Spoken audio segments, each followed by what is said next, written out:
They are free to say whatever. They have the newspapers. I took very tough measures by law.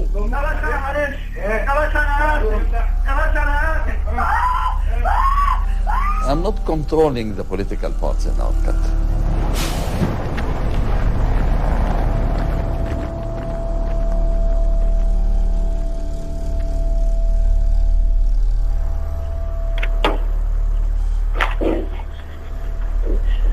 بسم الله الرحمن الرحيم وبالله العلي العظيم نستعين. انا بس بصور لكم فيديو عشان اقول لكم رساله واحده. عايزين ننزل يوم 25 انه كل واحد في البلد دي بيقول البنات اللي بتنزل مظاهره بتتبهدل وما يصحش ان هي تنزل وحرام، يخلي عنده نخوه ورجوله وينزل يوم 25.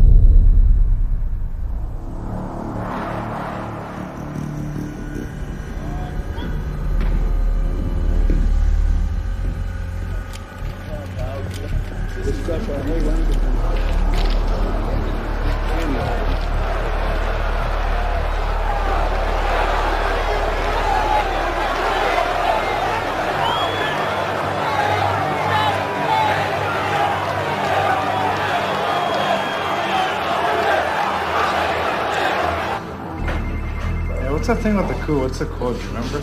Either there will be dialogue or there'll be a coup. We have a line for democracy now. Okay. Oh, I don't think it'll be very long either. What's the window? 15 to what? It starts in 1 minute and it goes until... Hold on, I'll call you back in 1 second. Let me do this and I'll call you, I'll give you gossips. We're just like 200 yards from Tahrir, maybe? 300 yards? Right behind me is the museum, which is the edge of Tahrir. And my whole family's been coming here to protest. I've been spending most of my time in that square. I'm going to spend the night there tonight. And tomorrow it's supposed to be massive, but you never know.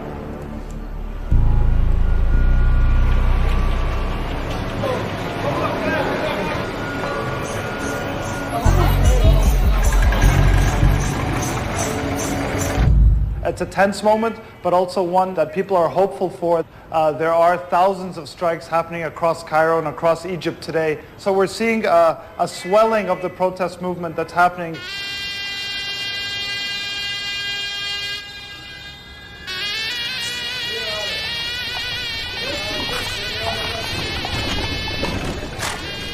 اختي شاي عاوز تعملها نعمله لك بس انت عاوز تعملها هو يركب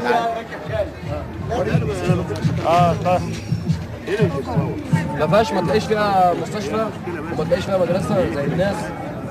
كل المدارس اللي هنا دي كلها خاصه بتاعت الناس المبسوطه. عمل ايه ولا عمل حاجه للبلد. هم الكبار اللي عملهم حل مقفول حل مقفول محل مقفول. او مقفلين ليه؟ مفيش شغل والناس مفيش فلوس الناس تشتري. عربيات التاكسي الابيض دوت جاي معونه خدوا ثمنه وباعوه. هو فساد ده كان هيظهر كتير بعد كده. ده واللي بياخد 3000 10000 و20000 وكده والشعب جعان مش لاقي ياكل.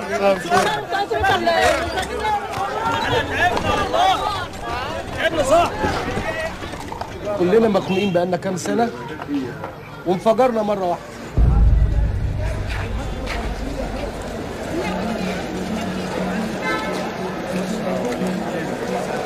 I'm saying at this checkpoint here, you should hide your camera because we don't want another problem like we had at the other checkpoint we just had.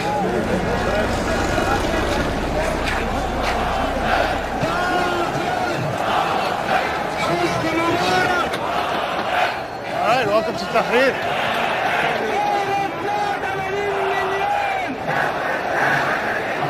This is the first time I've been with this many Egyptians in a public space that's not a soccer game. We're not allowed under emergency law to gather more than 5 men at one time outside. Now there's hundreds of thousands of us together.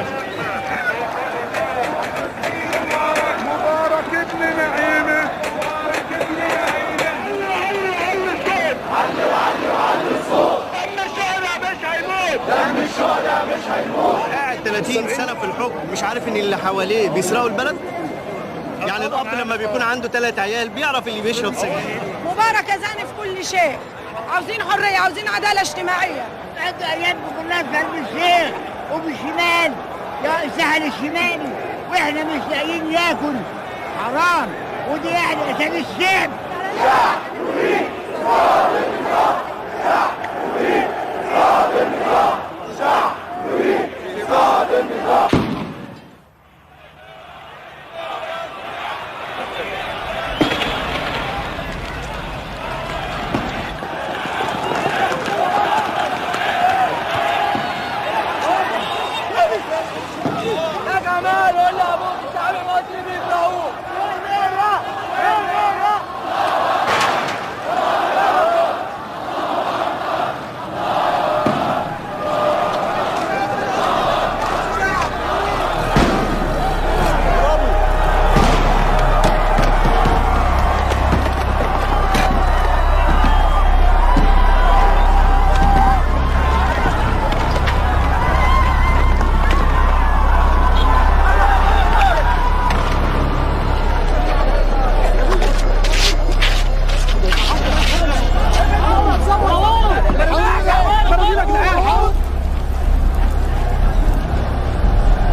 These are the tools of the trade. ده العالم بقى اللي شارك في معاهدة التحرير ومعاهدة وقت التحرير. So now we're going up to my uncle's apartment. My uncle's a journalist, a writer, leading opposition protester, and a member of the Muslim Brotherhood. And that's my grandfather, Ahsan Abdul Quddus. He's a very famous author and writer, journalist. And you'll see there's paintings of my grandfather all over this house. He started off as a journalist and became famous for exposing these corrupt arms deals by the king and the British government, and he was jailed. But he continued as journalist for many years. He was jailed by Abdel Nasser. I have a picture of my uncle. This is the picture that helped start the revolution. He's being dragged away by 5 plainclothes police officers. It was distributed all over the internet, on Facebook. It was everywhere. حلم عمري ان انا الاول كنت دايما اقليه، بل كنت احيانا كان الناس بتضحك عليا وبتضحك تقول لي شوف واقف ازاي بنقابه. لكن انا طلع ان موقفه هو الصح في النهايه، الشعب انضم لنا.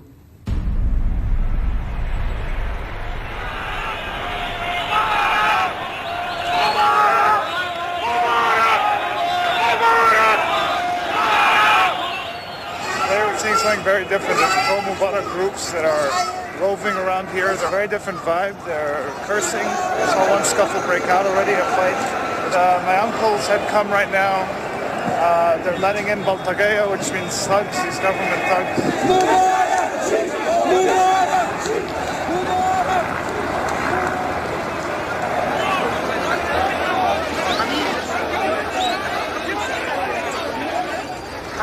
بعد الحاجة اللي بعد مبارك اتفضل واحد ضربت فممكن هم يعملوا هجوم عام، يعني يعملوا هجوم عام على البلطجية ومعامل العصيان وكده. البلطجية دول كلهم يحاولوا يضربوني بس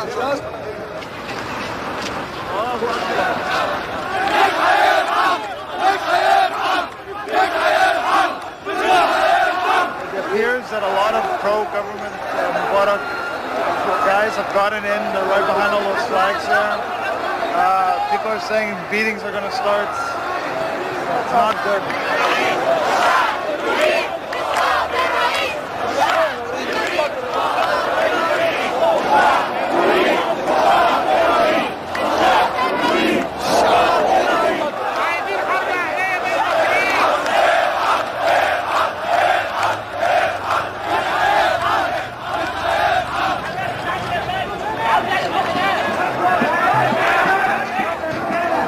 going to give the people money, 75 bucks to say yes to Mubarak. Okay? And now they will make war between us. And those criminals will kill us here.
I didn't think it would be this bad, to be honest. I didn't think he'd stoop to this level, but, you know, maybe I shouldn't be surprised.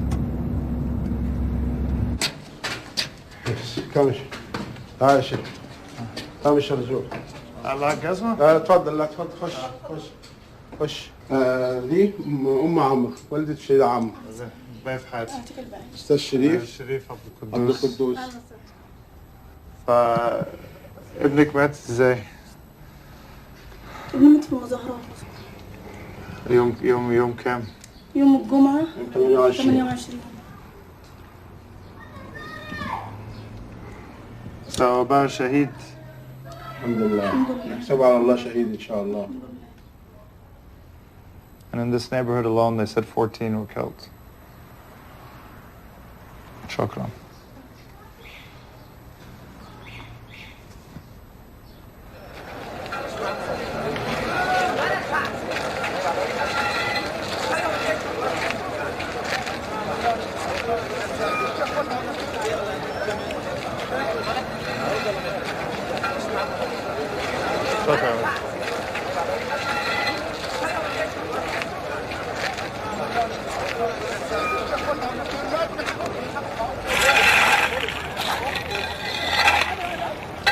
There are many rocks on the ground here. It's a battle zone.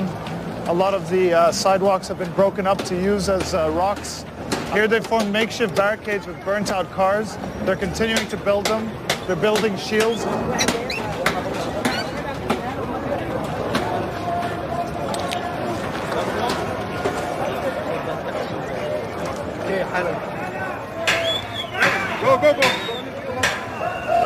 I don't know, whenever they bang, they say it's an alarm.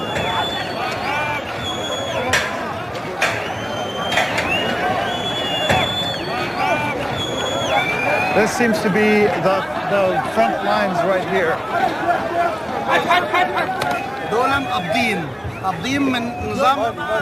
He's saying that these people have been paid money to be here. On the right. A rock just came flying right at us, hit the barricade right next to us.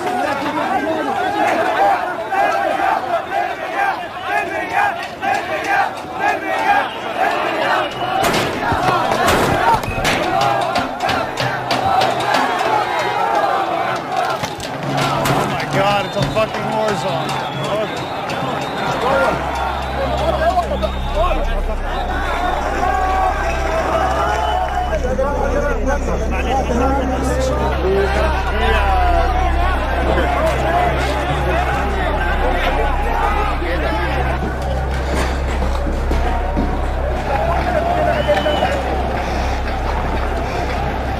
We can see people throwing rocks on either side. There's a sound of gunfire in the air. The military has fired shots. The army is stationed in tanks just at the foot of the bridge.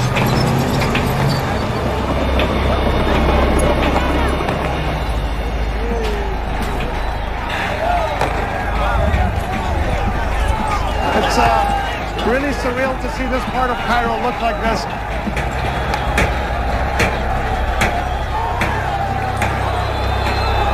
The Mubarak forces seem to be pulling back. They're running back. People are cheering. They're cheering as they retreat.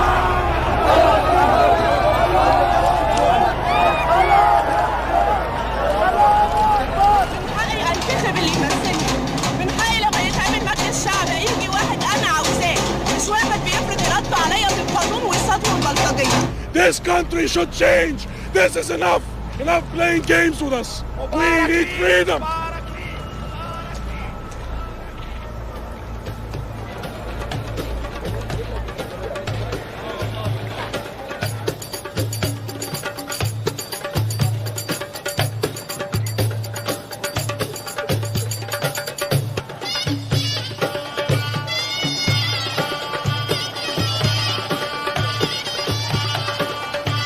الشباب ولادنا قدروا دلوقتي يعملوا اللي احنا عجزنا عنه وما قدرناش نعمله. Everyone's here, and I think the violence 2 nights ago brought people back together. The Egyptian people are speaking out in full force, and they still have their one main demand: the ouster of Hosni's Mubarak's regime that has oppressed them, that has silenced their voices for 30 years. I don't know if he's going to leave, and I have my doubts. One thing's clear, though, like, this country will never be the same. I'm from Cairo. I'm a doctor, physician. I see that the more delayed or the more late his decision to go away is, the more creative, the more beautiful is the revolution.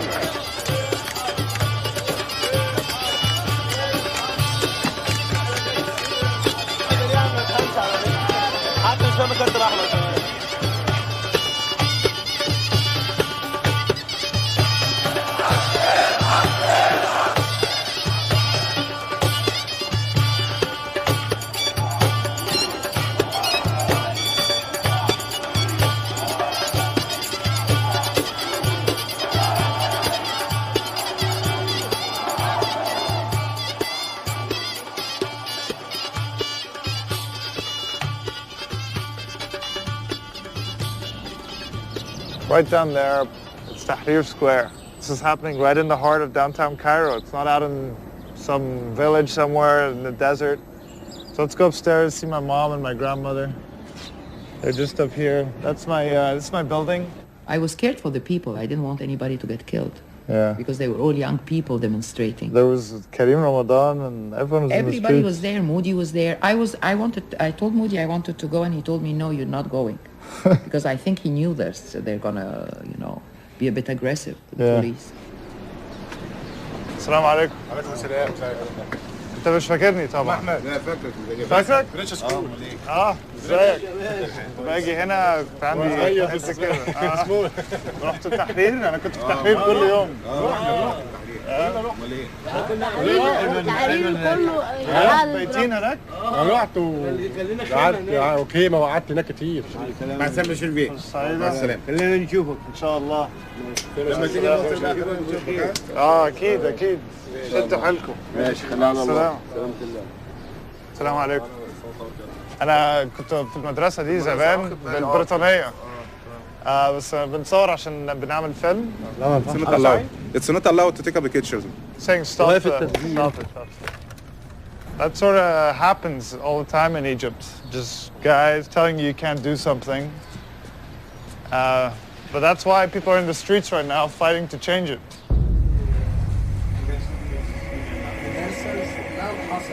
My friend Anjali just called me from Tahrir. I could hardly hear her, but she said something like Mubarak is stepping down or something, or there's a report.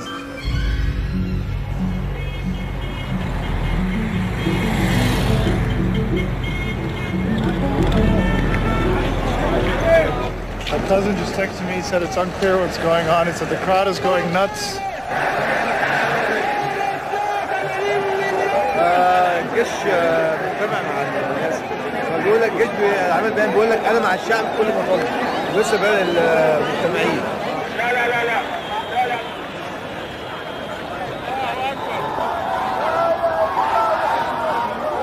We want to tell Mubarak to depart and leave us. We will live in peace. كان حوارنا ان احنا جايين مظاهره سلميه مش اكتر، يعني مظاهره بتطالب بحقوق دستوريه وعداله اجتماعيه. Exhilarating, man. Did you just arrive? Yeah, I got an ominous call from someone I knew who said, "Don't go to Tahrir. They're about to declare martial law." Earlier today, they said they were going to break this up with tear gas. على هذا الوطن بعد أن خان الأمانة وقام بأعمال القتل والإجرام والحرق والنهب. These kind of sprung up in the last few days. People have set up tents, shelters. They're camped out here. They're determined not to leave.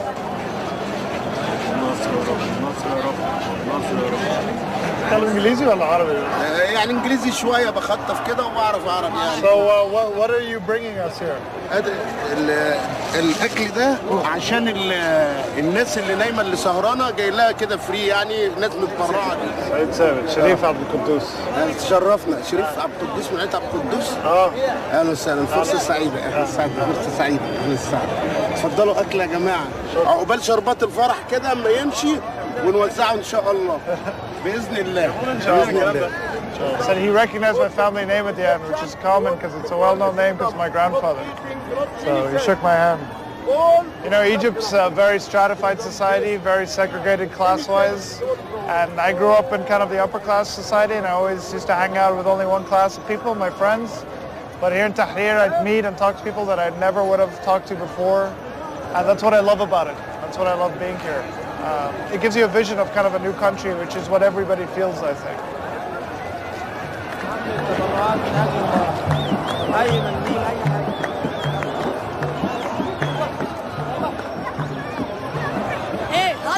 بص استنى بقى نفلوك على مصر كده. انتوا جيتوا هنا امتى؟ لا يوم الجمعة. يوم الجمعة؟ أول يوم المظاهرات. من فين؟ هنا. القاهرة؟ What's your name? أسامة. So he speaks English. My name أسامة.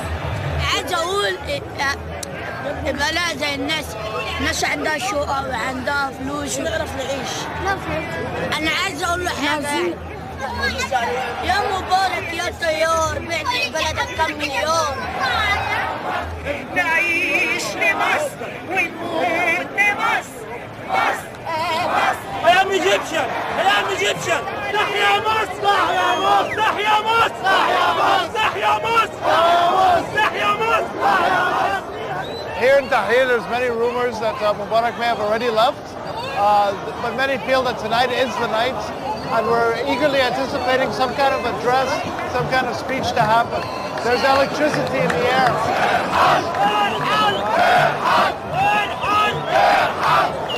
Do you think he'll leave tonight? Maybe no.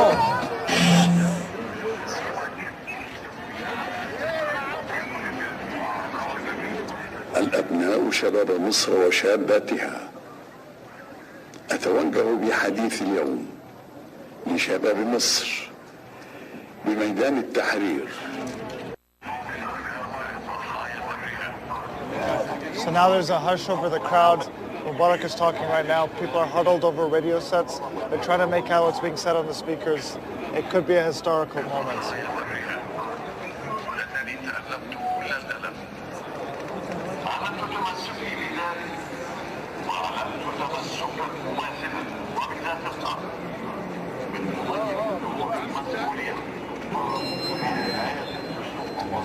He's not stepping down.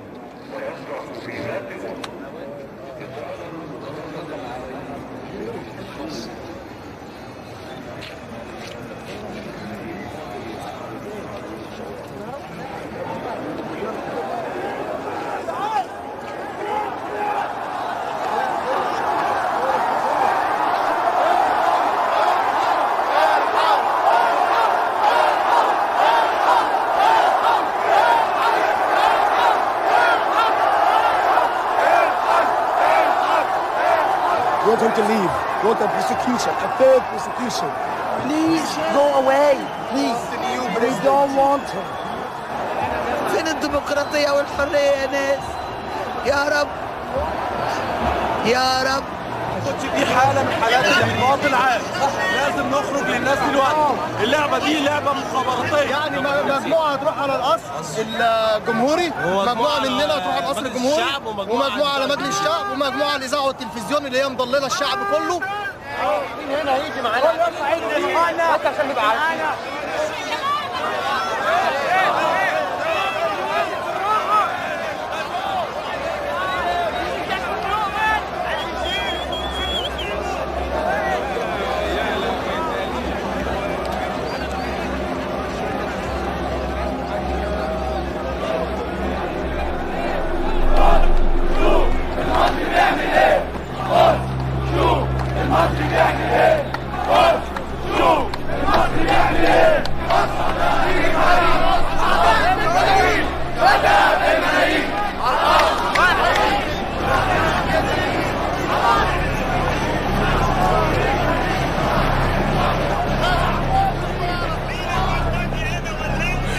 I would have thought they would be revolutionaries.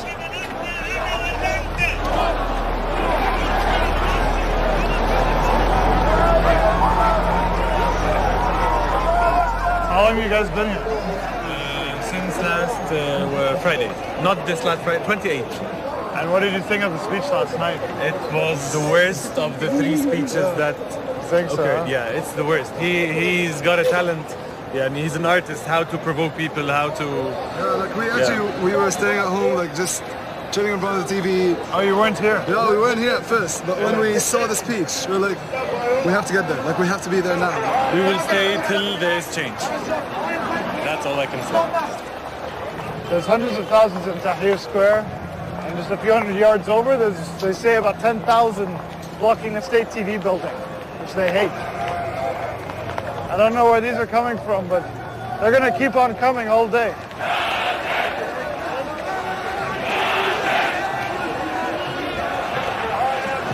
The protesters from Tahrir marched on here last night. They never had this space before. They were deterred by those army tanks there, but they came yesterday after Mubarak's speech, and they claimed it, and they're not leaving.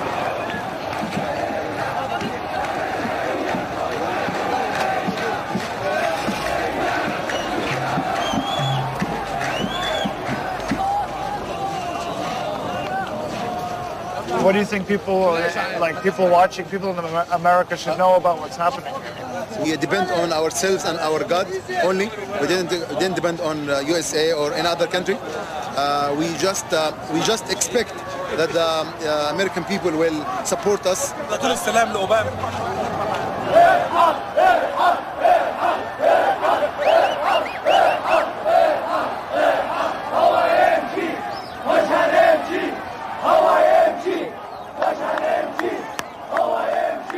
في هذه الظروف العصيبة التي تمر بها البلاد، قرر الرئيس محمد حسني مبارك تخليه عن منصب رئيس الجمهورية.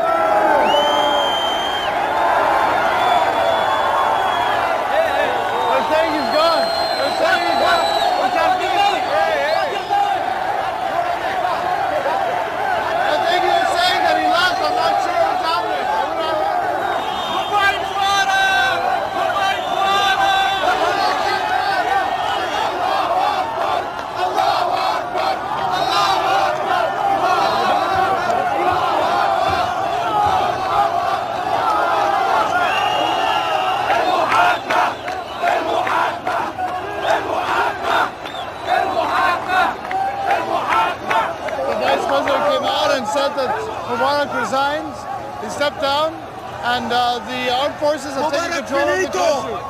He's gone. It's over.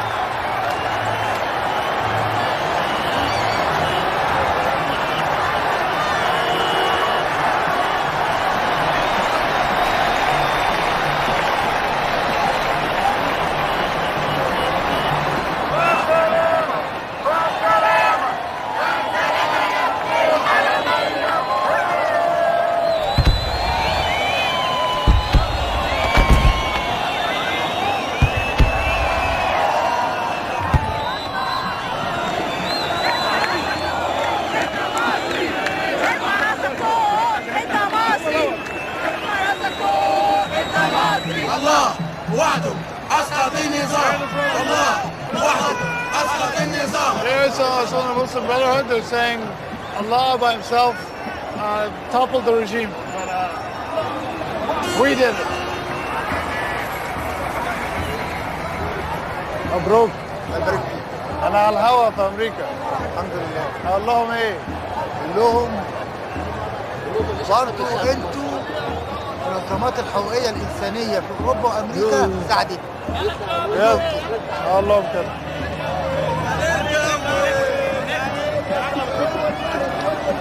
It's an indescribable moment. It's just hard to convey. You know, 3 weeks ago, I would never have imagined that this was possible, and it was done, by peacefully. It was done by everybody, and it was one of the most amazing popular revolts, I think, in modern times. And Egypt is free. That's what people keep chanting now. And one of the chants that they're saying is "Irfa rasak inta Masri," which means you're Egyptian. Lift your head up. You're Egyptian.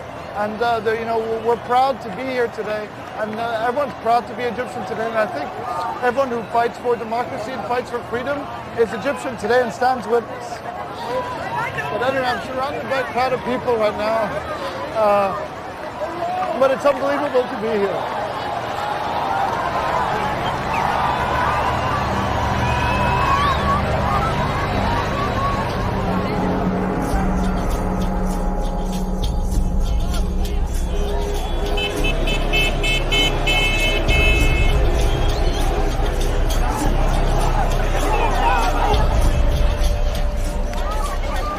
مبروك يا عم مبروك صح ها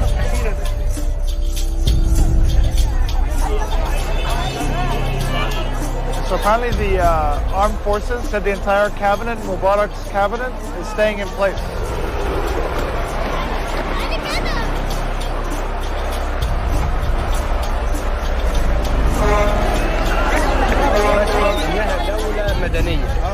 قيادة الجيش تلقي بيان بين الدولة دولة مدنية وإن السلطة انتقالية.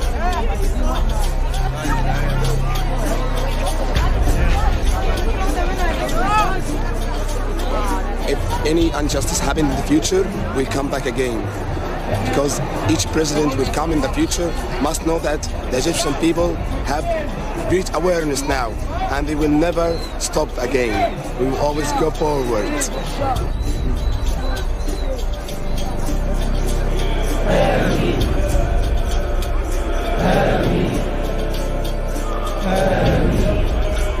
بمرجعية إسلامية، ودي مش عيب بس يفهموها صح.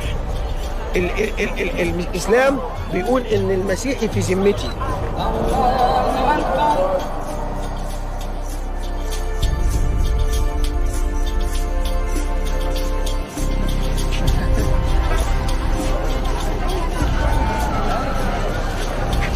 مصر كلها كده، بس عايز أقول إن دي بداية، يعني هو الأمر ليس بالسهل، يعني في صعوبات كثيرة وفي انقسامات ممكن تحدث. الشعب كسب. مش أنا اللي كسبت، مصر كلها اللي كسبت.